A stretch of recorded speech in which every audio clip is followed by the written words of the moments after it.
Hey boys, welcome to the Bud Baller Review Week 9 edition. We're going to try and keep this one a little short.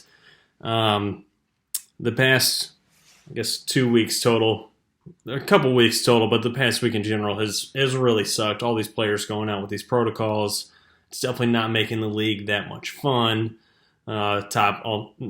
A lot of the top stars being out, having to scramble, all this BS. It sucks.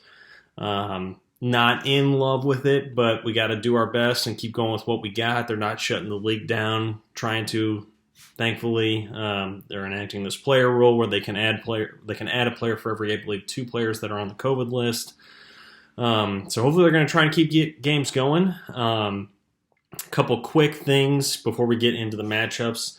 I said this in an email late last week, but we have added a third IR spot to the league. So you currently have one standard IR spot where only injury tag players can go in there, and now we have 2 IL plus spots. So anybody with an injury, out, game time decision, any kind of tag like that can go in those 2 spots, and that was made to hopefully combat all these players going out with COVID.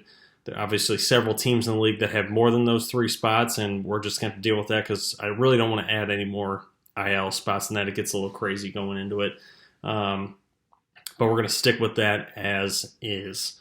You could also kind of look at this on the bright spot. I know I'd say half the people in our league don't really like to stream, but this could give you a good reason to stream some absolute no-name players who could absolutely go off one night and make a memorable thing that you can remember and make fun of people for the rest of the year. So, okay, matchup-wise, I beat on Alec, John beat Nick, Tom beat Jackson, Chris narrowly beat Drew in probably the best matchup of the week, and Tim.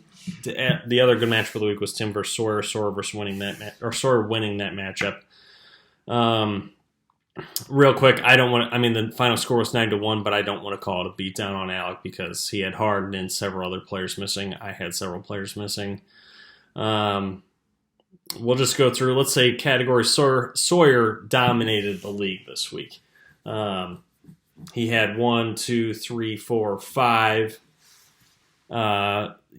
7 of the highest records in categories this week. He had a 498 for field goal. Nick had the highest free throw with 874. I had the most threes with 87.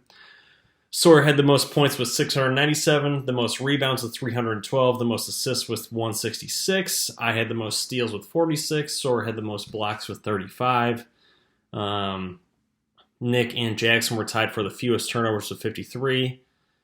John and Sawyer were tied for the most double-doubles with 10, and Tom, Drew, and Sawyer all had a triple-double apiece. I'm just going to send you guys this list. I don't really feel like getting into it tonight, but we've got some really good matchups coming next week. Sawyer versus Alec, Tom versus John, Chris versus Jackson, Tim versus Drew, and myself versus Nick. I feel like all of those matchups could be pretty solid.